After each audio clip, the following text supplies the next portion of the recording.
Hello CHCT family. मैं अवंतिका आज अपनी एक नई कहानी के साथ आई हूँ। ये कहानी आज से 20-25 साल पहले की है। तब मेरे गांव में ठीक मेरे घर के सामने एक लेखक रहते थे। अक्सर मैं उन्हें देखा करती थी। वो हमेशा अपने काम में व्यस्त रहते थे। कभी अपने बागान में पौधों की सेवा करते थे तो कभी अपने किताबों के पन्नों के बीच उलझे रहते थे। शाम के वक्त अक्सर वो अपनी खिड़की के पास बैठकर कुछ ना कुछ लिखा करते थे। ये सब देख मुझे बहुत अच्छा लगता था। शांत स्वभाव के लेखक साहब कितनी आसानी से अपने दिनचर्या में खोए हुए रहते थे। उनकी खिड़की के पास एक टेबल, एक कुर्सी और एक लैंप था। शाम के बाद गांव में हर तरफ अंधेरा छा जाता था, क्योंकि गांव में अक्सर बिजली नहीं रहती थी। सब लोग अपने घर लैंप ही जलाते थे। एक दिन की बात है, रात के लगभग 8 बजे। आसपास गांव में बिजली नहीं थी। गांव वाले सभी अपने अपने घरों के अंदर थे। गांव में बहुत सन्नाटा था। सिर्फ जानवरों के भौंकने की या उनके रोने की आवाज़ें आ रही थीं।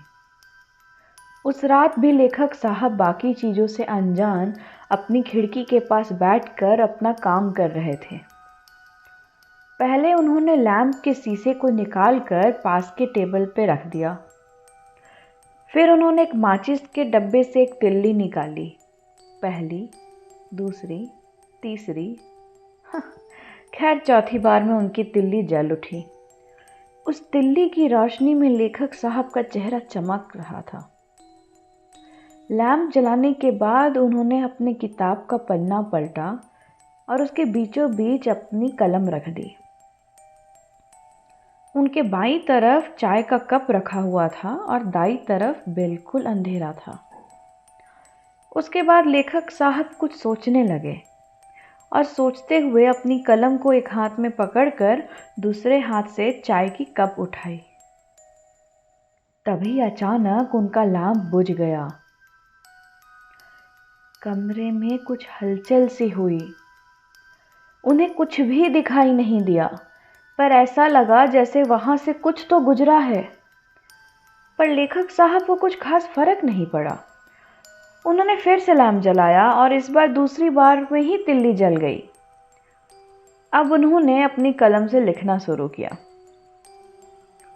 पर ठीक उसी समय बाहर आंधी, तूफान और बारिश शुरू हो गई और हवा के तेज झोंके की वजह से उनका लैंप फिर से बुझ गया। बिना अपना संयम खोए इस बार उन्होंने जैसे ही माचिस की डब्बी उठाई, उनके हाथ से इस बार माचिस की तिल्ली नीचे गिर गई। लेखक साहब अब थोड़े तैश में आ गए। आज ऐसा क्यों हो रहा है कि सारी कायनात उन्हें काम करने नहीं दे रही है। इस बार लेखक साहब थोड़े से घबरा गए। माथे पर 1-2 बूंद पसीना दिखने लगा, पर उन्हें डर नहीं लग रहा था, बस गुस्सा आ रहा था। लेखक साहब ने बोला, आज पता नहीं कौन सी आफत आ गई है। एक पन्ना भी मैं अब तक लिख नहीं पाया हूं। तभी पीछे से एक जोरदार चीखने की आवाज आई। आवाज इतनी डरावनी थी कि अच्छों को पसीना निकल जाए। पर लेखक साहब काफी आराम से पीछे पलटे, ये देखने के लिए कि आवाज कहां से आ रही है। जैसे ही वो पीछे पलटे, उनके ठीक पीछे एक काला साया खड़ा था, जिसकी बड़ी काली डरावनी आंखें थीं। वो देखने में इतना खूंखार था कि उसे देख मेरे पसीने निकल गए। लेखक साहब इस बार थोड़ा चौंक गए। अपनी कुर्सी को थोड़ा खिसका कर उन्होंने उठना चाहा, पर फिर उन्होंने बैठे बैठे ये पूछा कि कौन हो तुम और क्यों मुझे परेशान कर रहे हो? मेरे घर में तुम क्यों आए हो? वो काला साया पहले तो काफी हंसा, फिर उसने बोला, मैं इतनी देर से तुझसे बात करने की कोशिश कर रहा हूँ, पर तू है कि कोई इशारा समझ ही नहीं रहा। तुझे हम जैसों से डर नहीं लगता क्या? लेखक ने कहा, मैं अपने काम में इतना मगन रहता हूँ कि बाकी चीज़ों से मुझे कोई फर्क नहीं पड़ता।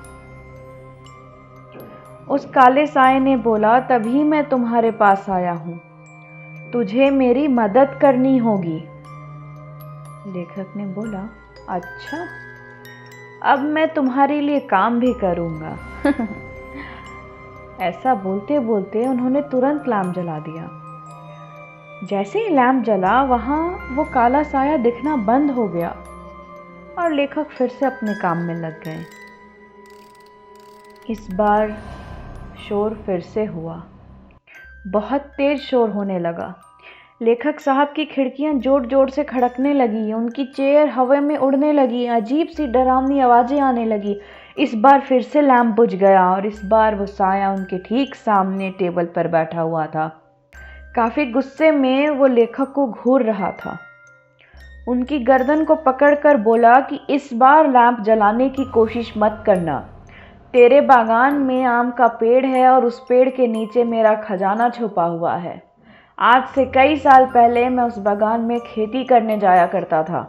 मुझे वो खजाना चाहिए।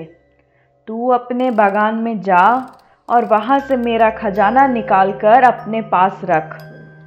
कल मेरी बेटी आएगी, तुझे वो खजाना उसे दे देना है। लेखक ने बड़ी हिम्मत और शांत तरीके से कहा, ठीक है, मैं तुम्हारा काम कर दूंगा, पर बदले में मेरा क्या फायदा होगा? इस बार उस साए ने फिर से लेखक को डराया। उन्हें चेयर से ऊपर हवा में उड़ाकर उनके कमरे के सारे सामान को गिरा दिया। सब कुछ टूटकर जमीन पर गिरने लगा। सब कुछ वहां बिखर चुका था। लेखक जैसे ही अपने चेयर पर वापस गिरे, बिना समय गवाए तुरंत अपने लैंप को एक ही बार में जला दिया। इस बार भूत ने भी बिना डराए लैंप को फिर से बुझा दिया और बोला, सुन लेखक, मुझे रोशनी से तकलीफ होती है और मैं चाहूं तो इस लैंप को भी चकनाचूर कर सकता हूं, पर तू सुन, तो उस खजाने में जितने सिक्के मिलेंगे उसका आधा रख लेना और बाकी मेरी बेटी को दे देना। लेखक मान गया और आधे रात को अपने बागान में जाकर मिट्टी खोदना शुरू किया। मिट्टी खोदने के समय उस काले साये ने उस लेखक का पीछा नहीं छोड़ा। वो काला साया पूरे समय उनकी पीठ पर बैठा सब देख रहा था। थोड़ी देर के बाद खजाने से 50 सोने के मोहरे मिले। लेखक उन मोहरों को अपने घर ले आया। भूत ने उन सिक्कों को देखा और वहां से गायब हो गया। अगली शाम को एक सुंदर सी लड़की लेखक के दरवाजे पर आई। लेखक ने उससे कुछ पूछा नहीं और घर के अंदर बुला लिया। लेखक को वो लड़की बहुत ही पसंद आई। वो लड़की घर के अंदर आते ही कमरे के सारे दरवाजे और खिड़कियों को बंद कर दी, सिवाय उस खिड़की के जहां से मैं सब कुछ देख रही थी। अंधेरा होते ही वहां पर वो काला साया आज फिर वापस आ गया। उसे देख लेखक ने बोला, मैं तेरी लड़की से शादी करना चाहता हूँ। वो हंसने लगा।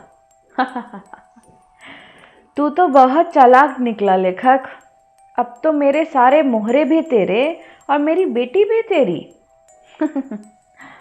फिर उसने कहा कि अगर मेरी बेटी को कोई समस्या नहीं है तो तुम दोनों शादी कर सकते हो। और वो काला साया वहां से गायब हो गया। उस लड़की ने भी मना नहीं किया और लेखक भी खुशी खुशी मान गए।